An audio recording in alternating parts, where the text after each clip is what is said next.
This is Tyler, your antisocial critic and the host of the AntiSocial Network, your number one source for anachronistic conversations online.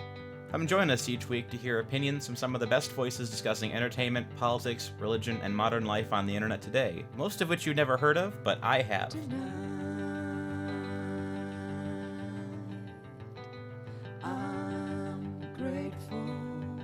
Joining us this week is Dr. David A. Falk, who is a specialist in ancient Egypt and the Bible and the host of the Ancient Egypt and the Bible YouTube channel. How's it going today? It's going great. How are you doing? I'm doing good. What day is it today? Tuesday? Time doesn't mean anything anymore, so I just can't remember. I get an alert on my phone. It's like, oh, I'm supposed to talk to someone in an hour. Oh yeah, that's today. Great, but yeah, happy to have you here nonetheless. So. I saw your tweet about interviewing Weird Al Yankovic. No. You make me follow that. Thanks a lot. I'd love to interview Weird Al Yankovic, but he's a little above my pay grade. So. I work at my day job is a journalist in a local Nashville newspaper. So until I can corner that market and then finally become big enough to get Weird Al's attention. Anyway, so I guess just kind of get started. Could you tell people who don't know about you what you do and who you are? Okay. Well, I have 4 graduate degrees. I did my PhD at the University of Liverpool. Essentially what I do is I study ancient Egypt and its relationship with the Bible. So that's what I do in a nutshell. I write academic papers, books, obviously YouTube videos. And what we do is we try to educate people with the best current scholarship on the Bible. And also do a lot of stuff on ancient Egypt. Sure, and I quite enjoy the YouTube side of things. I haven't read any of your academic papers as of yet, but I've been working through your channel slowly. How did you kind of get involved in this very specific niche of both Egyptology and Bible studies? Well, that's a tough question to answer because I just sort of kind of fell into it.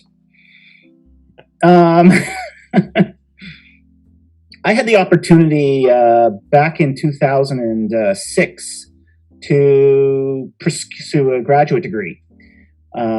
At the time, I was working as a computer systems analyst.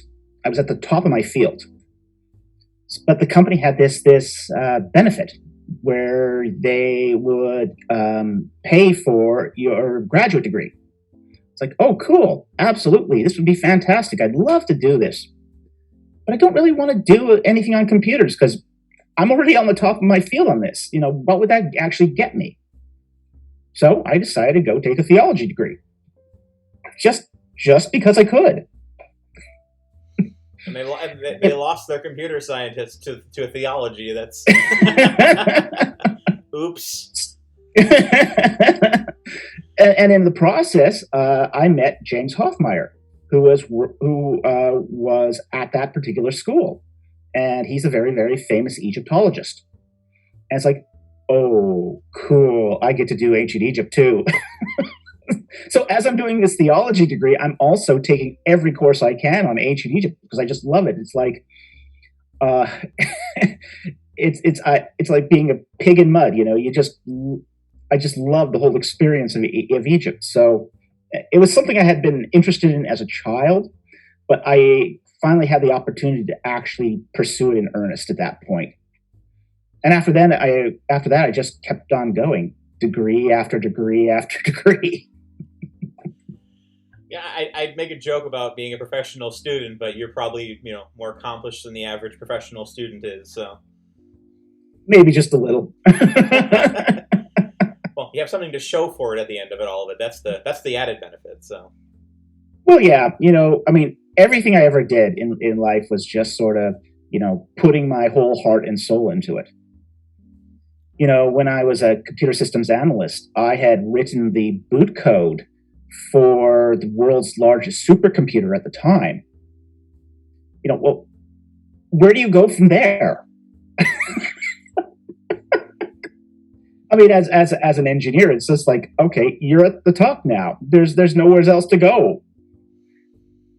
Which, by the way, was at IBM. So it was just like, how do I keep my interest in this field? I guess at that point you just kind of abdicate. It's like, I have seen the top of the mountain, and yeah, you see the top of the mountain. It's just like, okay, you still have to go down the mountain at some point. So what do you spend most of your time on? What would you describe most of your online work as specifically? Because I found you specifically when one of the times Inspiring Philosophy shared out one of your live streams. I think it was the Holy Kool-Aid one, which is last time I checked was still the most popular thing on your channel. Like what? Yes, the Holy Kool-Aid popcorn review is my most popular video to date.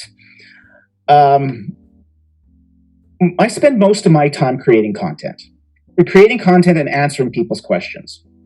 One of the features of my particular channel is I take lots and lots of questions and answer them. We do a live stream once a week that just focuses on answering people's questions about ancient Egypt and the Bible. And we get a broad mix of people coming on the channel. We have everything from people who are, say, Muslims, atheists, of course, Christians, people who are into revivalist Egyptian religions. So we get a broad cross section of people on our channel. So we basically do most of our time making content. Okay. What would you say your primary? I mean, if you have such a wide audience, then it seems like you're kind of able to do a lot of things. Would you say that there's anything in particular beyond just the general scope of Egyptology that you tend to focus on more? Because it seems like a lot of it is trying to bridge that narrow cross section of debating atheists when they say that there's no evidence to the Exodus, and also debating fundamentalists when they say there's all the evidence of the Exodus, and the atheists have nothing to contribute at all. Well, one of the things we've sort of discovered is in debating, say, atheists, is that they're much closer to fundamentalism than, say, the middle position is. Many of the particular atheists we debate happen to have at one point been fundamentalists and came out of Christian fundamentalism. So we do find that in many respects, their approach to the Bible is almost exactly the same as we would find, say, a Christian fundamentalist approach. And what I mean by that is not that I mean, there's the obvious difference that one accepts the Bible and the other rejects it. But they're both reading it in the same way. There's this sort of idea that there's one way to read the Bible, and that's what we're going to go by, is that one reading. We do see that, say, the typical atheist that leaves fundamentalism, they'll try to hang on to fundamentalism as long as they can. Then they make a small transition into, say, liberal Christianity. They find that they just can't sort of grasp the mindset of liberal Christianity, and then they go into atheism proper at that point. So we do see this sort of trend that repeats itself. So we do find that the mindset is the same. So really, we're not really more or less engaging atheism per se, but more or less the mindset of fundamentalism that sort of continues on into much of atheistic discourse. And I wasn't saying you were specifically like a, gotcha anti-atheist channel. Like we're not. We're really not. It's really not even our focus. Yeah. I mean, we're an education channel. Sure. I mean, truthfully, in my experience, I spent so much time recently watching a lot of, Inspiring Philosophy and Ben Stanhope, and just because I grew up and I still have a very fundamentalist family, and that's not where I am, intellectually or spiritually anymore. So I'm much more interested in finding people out there that do have some academic credentials and who do want to try to, work out the nuances of how this is supposed to work in the context of its in the context of the religion's original, Near Eastern meaning, and what the implications that come out of that are. And it's really hard to do that because, like when I told Ben Stanhope on the show, you don't make any friends as the theistic evolution guy. You make everyone mad by being that guy. Well, it's true. You also make everyone mad when you happen to be the late date Exodus guy too, which I very much am. So, as the late date Exodus guy, I have not made many friends on both sides of the aisle here. I mean, I've had some fundamentalists tell me that I'm worse than an atheist. So. Yeah, there's a line in I'm not Catholic, but I've read a little Flannery O'Connor, and there's a line in one of her essays where she says, as a Catholic, I find it easier to understand an atheist than a Protestant. I kind of feel like I'm there at some points with some fundamentalists. It's like, I find it's easier to understand an atheist because an atheist just washes his hands entirely of it, and I not to say that all my fundamentalist friends are illogical or stupid or anything. I know a lot of people that are on that side that are they have some cogent positions, but it tends to be frustrating to kind of deal with them at times. Well, I mean, illogical discourse is not something that's restricted to the fundamentalist. Oh no. it's a universal. It's the COVID of the mind. It's a universal problem. That's weirdly comforting in a strange way, but. So, what would you? Well, this is why our popcorn videos have such broad appeal too. Is because with the popcorn videos, we are sort of exposing that problem that's sort of universal to society at the moment, which is we're no longer following laws of logic and just reasonable sort of debate as much of this discourse is happening. And some of this has to do with the way universities are structured these days too, which is taking courses in philosophy is no longer a requirement. All philosophy courses now are electives, unless you're in a philosophy program. Yeah, and with the rise of social media, you now have people who have no philosophy training whatsoever trying to do discourse at an analytical level, and they don't have the tools for it.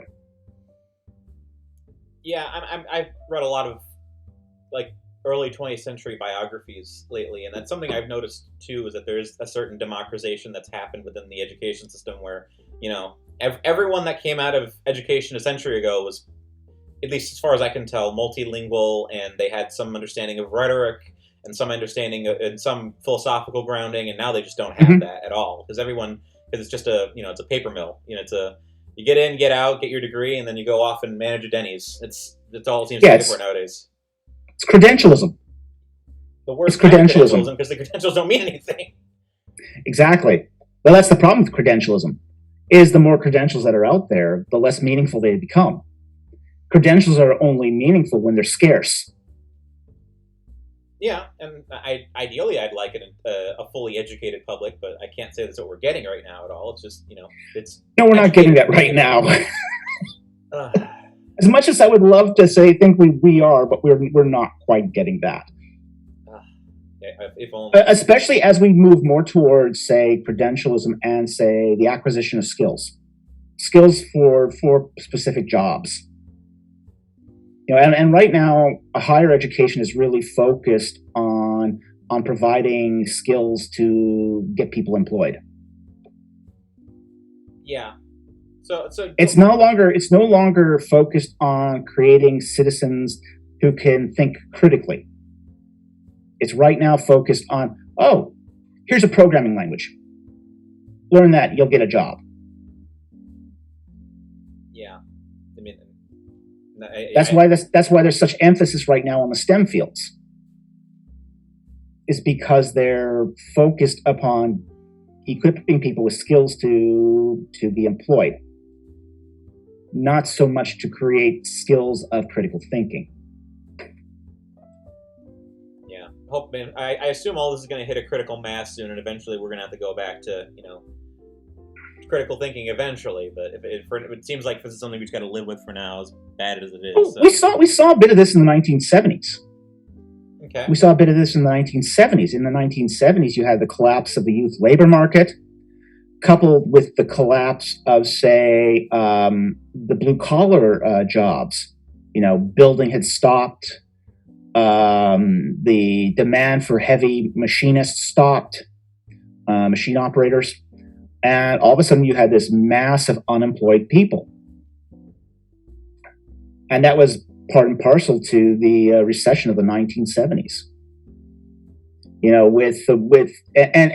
do kind of see this, rise and fall, sort of this trade-off between sort of trade schools and universities, where you get people being sort of funneled into the trades, while you're in this growth and building phase. And then when the cycle turns south again, all of a sudden, those skills are no longer in demand, people become massively unemployed, then sort of the trade schools sort of go belly up, go under, and then you get the rise of the universities again. So, it's just a cycle, and we're just sort of in that sort of crest of the cycle at the moment. Yeah. And when it does crash, it'll crash hard, because it always does. My trade school has already gone belly up. It's going to be closed by the end of the semester next year. So we're probably seeing that happen in real time. So yeah, we are.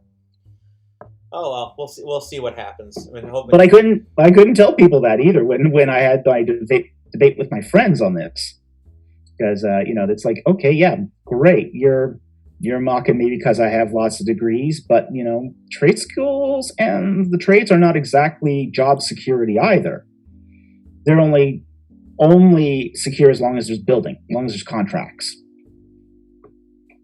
Well, there you go.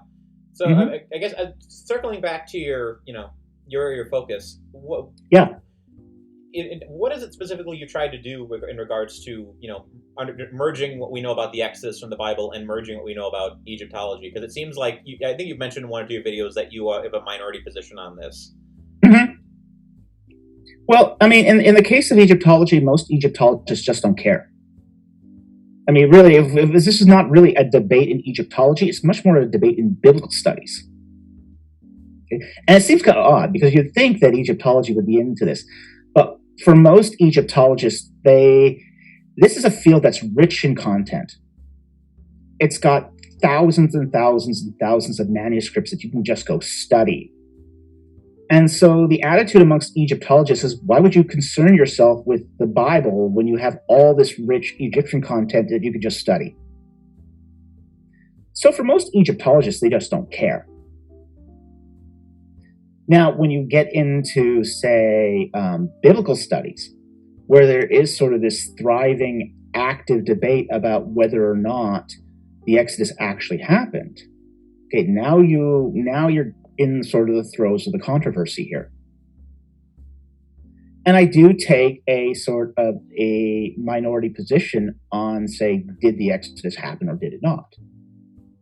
Most biblical scholars today would deny that there is an Exodus, let alone when it occurred. So just holding the position of saying there was an Exodus is a minority position in biblical studies. I don't want to, force you to dig too deep into your personal beliefs unless you want to. But where do you personally think the intersection between what needs to happen for there to be for the Bible to have historical or literary truth, and what doesn't need to happen for it to be historically or literary true? Because I know so many creationists that don't want to either don't want to or don't think that you can read the Bible with anything less than as you described, literal intent behind it. All the events are literal historical events that happened in some regard. Where do you think that it has to be true in some regards for it to have to still have a claim to being true in some regard? Well, I think in many respects that's a completely wrong question. I think the question itself is fundamentally flawed. whether or not we try to read these texts with a true or false value statement at the end. It's an ancient text, it's an ancient document. We shouldn't approach any ancient document with saying it's true or it's false. What we want to do is try to approach the documents as how they express themselves. Now, when we look at, the Pentateuch, I find all sorts of stuff in, the book of Exodus, that sort of reveals to me that the Israelites were in Egypt. Now, they weren't called Israelites at the time; they were just Semitic Asiatics. But there is lots of internal evidence in the text that suggests that they were actually there, because there's customs mentioned there that we don't find them using in the Levant once they leave. So stuff such as carrying the bread bowls in the garments on their shoulders is not something someone in the Levant would ever do, just because of the way bread bowls are designed in Levant. You see, one of the things, to flesh this out a little more, a bread bowl in Egypt is a tall cylinder. It's a tall cylinder. They basically bake the bread in the bread bowl, and then they break the bowl to release the bread. In Levant, bread bowls are low and flat to put your bread dough in there and let it rise. So it would be very, very odd to take that low, wide, flat bowl and sort of string it up on your shoulders. We do have illustrations in ancient Egypt of people carrying large cylindrical objects on their shoulders. We don't. So there's much precedent for this, but this is not something somebody in the Levant would have known. It's just something that is culturally part of the Egyptian milieu. So what we have to do is, I think we have to look at these documents on individual bases, and we can't say the whole thing is true necessarily, but we get evidence along the way that says, okay, this aspect is true, this aspect is confirmed. And then we might have to ask the questions, are we reading this aspect correctly? Because that's another piece of this puzzle, is what you have with an ancient document is you have the text, its immediate literary context, and then its wider cultural context. So you can take a text from ancient times, and you can start reading it in its literary context. But you're still going to be missing that cultural context. Things we take for granted today we've got, say, a very 21st century context. When I speak to you, we can speak very casually and easily because we understand each other's contexts. Chances are we both grew up in a society that's focused on science, focused on technology. Accounting is part of our daily lives. Most of us don't even understand that accounting is only like 500 years old. It's only 500 years old. It came with the medieval banking system. It came out of that stuff. So, we have to keep this in mind, that that a lot of the stuff we take for granted today didn't exist in the past. The mechanical world of Sir Isaac Newton is something we take for granted. People in the past never took that for granted. So we have to be careful when we read a text to not impose our own context upon the text. So that's the challenge we face, is we can't just boil it down to a true or false, say, dichotomy here. Because we always have to be cognizant of the fact that we don't have the complete context yet. We're learning it, which is why we sort of have to be humble before any text to see what is it trying to tell us within its own context. which is the opposite of essentially what what you're describing is the fundamentalist and atheist view, which is the the inerrantist view, which is Mm-hmm. it has to be what we would consider literally true, otherwise it is categorically false in some regard. Yeah, yeah, it's a false. It's a logical fallacy. It's a logical fallacy, and then we're going back to that. That COVID of the mind problem that our culture is suffering, because just because something is literally not true doesn't mean it isn't true in some other way. Is it true as a metaphor? Is it true in the particular set of genre that it's expressing? Like, for example, the 480 years of 1 Kings 6:1 isn't meant to be read as a literal number. It's not meant that way. It's an idiom. And it's like saying it's raining cats and dogs. Well, are cats and dogs literally falling out of the sky and making a whole mess on the pavement? Probably not. Unless you've got one of those weird sort of hurricane events going on, it's not going to be literally raining cats and dogs. Okay? It's an idiom. It's a set of words that you have to understand the contextual meaning of it to understand what's happening in the text. And the 480 years of 1 Kings 6:1 is an idiom. It's an idiom that means an indeterminate ancient period of time. So you have to ask, then, what level is this true? Is it true in its idiomatic expression? Because it isn't going to be true in its literal expression. Of course, the logical throwback I throw is like, it doesn't say that in the King James Bible, but I wish I had mine right next to me, because then I could throw it at the King James Bible. Again, it's context. We don't have the cultural context. There's half the English language is just idiomatic and coming straight out of it. So. Oh yeah, I mean English. I mean, we should understand idioms more than any other speakers, because English is so idiomatic. We use everything from baseball to military to gambling metaphors, drinking metaphors. We use all sorts of idiomatic language, and we just use it invisibly.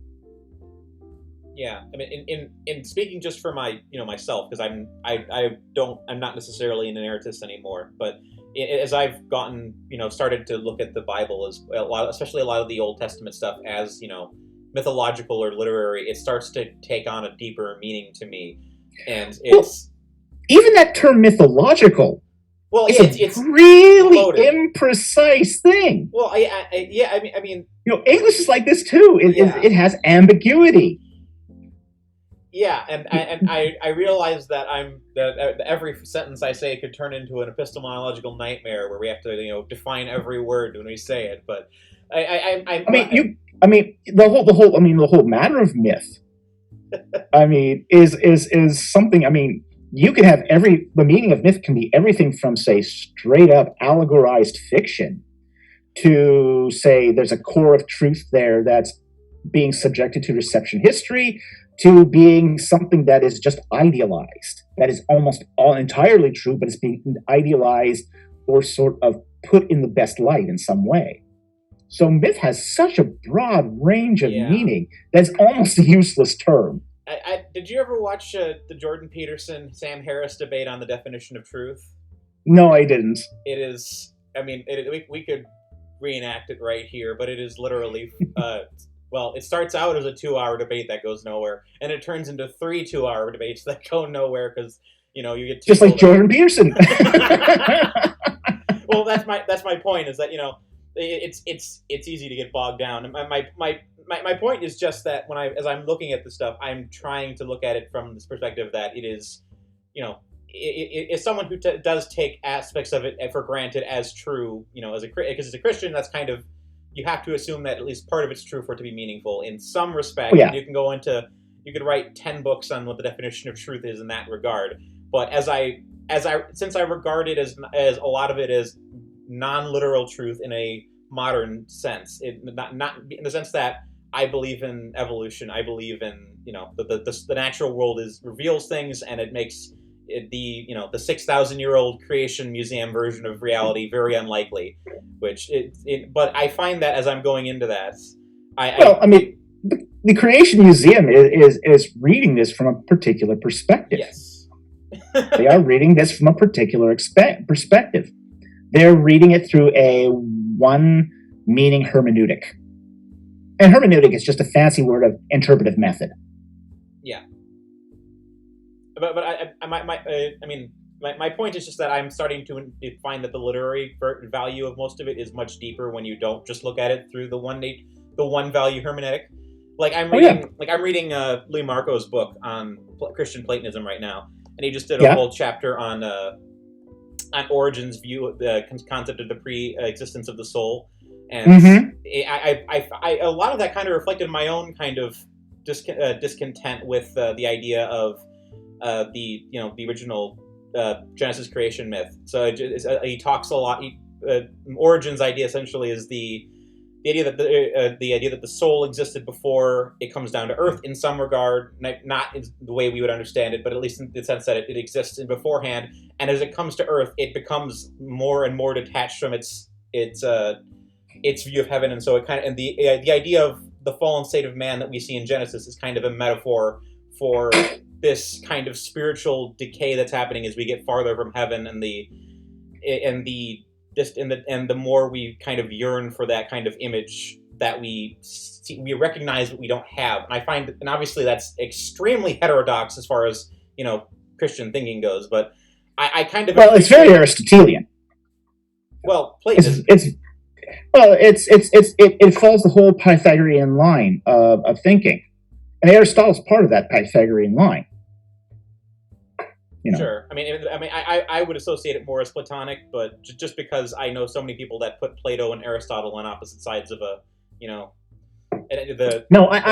don't put Aristotle and Plato on the opposite sides. I think it's I think if you read Aristotle along, say, sort of the progression of other Platonists as well, you find that he sort of dovetails really nicely in that whole Pythagorean school. Okay, so I guess how would you, what in your experience as someone who studies, the Exodus, what do you think is the proper way to view the Genesis and Exodus then from your perspective? Okay. That might be a huge question. I'm sorry. I'm sorry. Repeat that. That might be a huge question, so I'm sorry if I'm like. Well, it is a huge question, but it is something I think I can answer to at least some extent. I think one of the things that's sort of unfortunate is that Genesis is the first book of the Bible. I think it's actually quite unfortunate, because I think the first book of the Bible should be actually Exodus, because everything is sort of being written out from the lens of the Exodus. Genesis as a book is, given its vocabulary, given its literary structure, given its what it references, was clearly written probably contemporary with Exodus. It doesn't predate Exodus. It's got Egyptian vocabulary in it. It's got lots of references to Egypt itself. So, from my point of view, it seems to me that when the children of Israel left Egypt, they're leaving as a mixed multitude.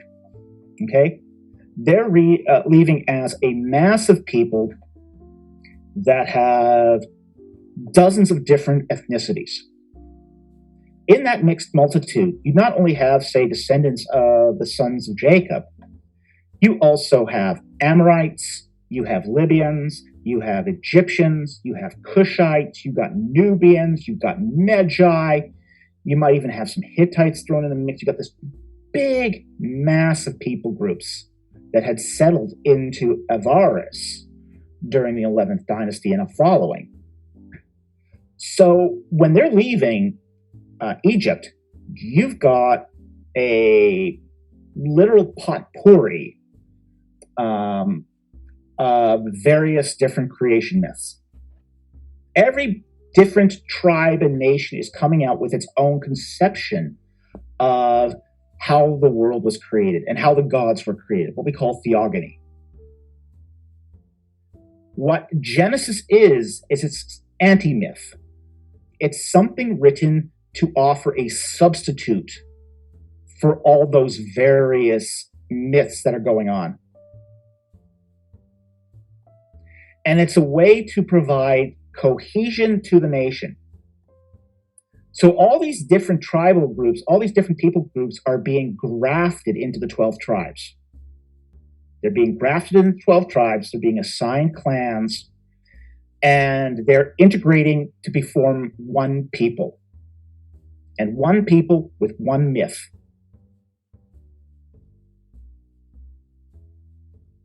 Because that's what the wilderness experience is, the 40 years of wandering in the wilderness.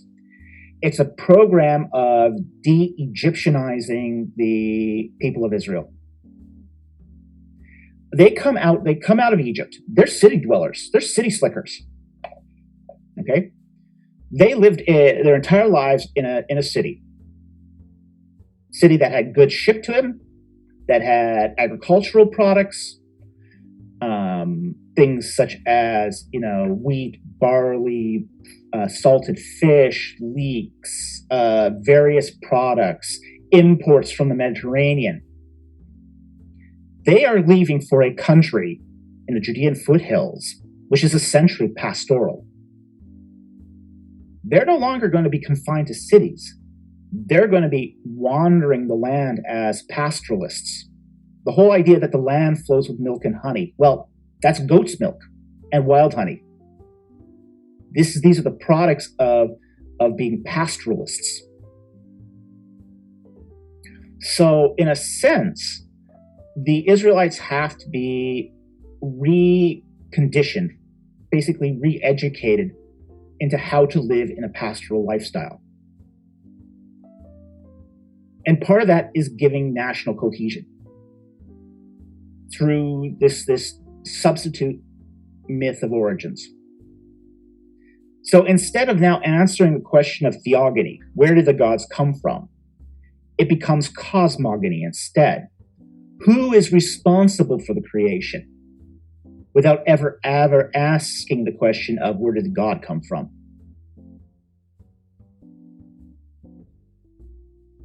That's very interesting. I mean, I remember the last time I read Genesis early this year, I was actively thinking as I read it, like this reads as secondary to the Exodus, because the Exodus is such a huge place within Jewish culture, and, and it's, part of it's clearly just because the Jews spent so much of their time in subjugation to other countries around them, that a founding myth that's founded on God will eventually deliver us from slavery, it sounds so much more powerful to them in that literary context than necessarily where do we come from and what is our nature, which seem to be the core questions of the early chapters of Genesis. I could definitely see that, and it definitely feels that. Yeah, you're right. Definitely, the Exodus should kind of be the core text of the Old Testament in that regard. Like, if only just because Genesis isn't that specific on a lot of the questions people want out of it. I had a pastor once who said something that I always think of when I think of Genesis. He says, it's important in the Bible if they say it more, they keep repeating it over and over again, and they only say the creation story once in Genesis. Technically twice if you count Genesis 2 and as a separate account. But it always struck me then was in how much weight we put on just the first 3 chapters of the Bible in inverse to literally everything that happens afterward, because it starts out so simple and poetic, and then it grows into this huge multifarious story of hundreds of cultures interacting with each other and having these very complex relations. Well, there is actually a creation count in the Bible that is repeated several times, but it isn't from Genesis 1. It's not found in Genesis 1 at all. There's a saying that several prophets repeat, that God stretched out the heavens like a tent. And it's repeated 7 times in Scripture. And almost no one has ever heard of it. And it's repeated by multiple prophets in multiple writings. What does that contextually mean in the context? Well, in the context is when God laid the foundation of the universe. He stretches out the heavens like the pulling of the corners of a tent. So it's a metaphor. It's analogical language. Analogical language is really, really important in the biblical narrative. You're basically using what we're familiar with to try to explain greater ideas. And we find this all through the ancient Near Eastern writings. Like, for example, during the flood narrative, it says the windows of heaven opened up. The idea is there's a window, opens up, and water comes gushing out. Okay, it's not real windows. It's not pane glass and wood up there being literally opened. It's to express an idea. It's why we find, say, false doors in all the tombs, a lot of the tombs of Egypt. They're not real doors. They're just, carved into the rock, something that looks like a door. Because the idea in ancient Egypt is when you go from this reality to another, it's like walking from one room to another through a door. It's taking the ordinary things of our world and elevating them into the drama of the gods to express things that are hard to understand. So when they're trying to express how the universe came about, they're viewing it kind of like a tent. Everyone in Israel would have known what a tent was. You have poles, you have pegs. You basically put up your center peg, and then you stretch out the corners to make its area larger.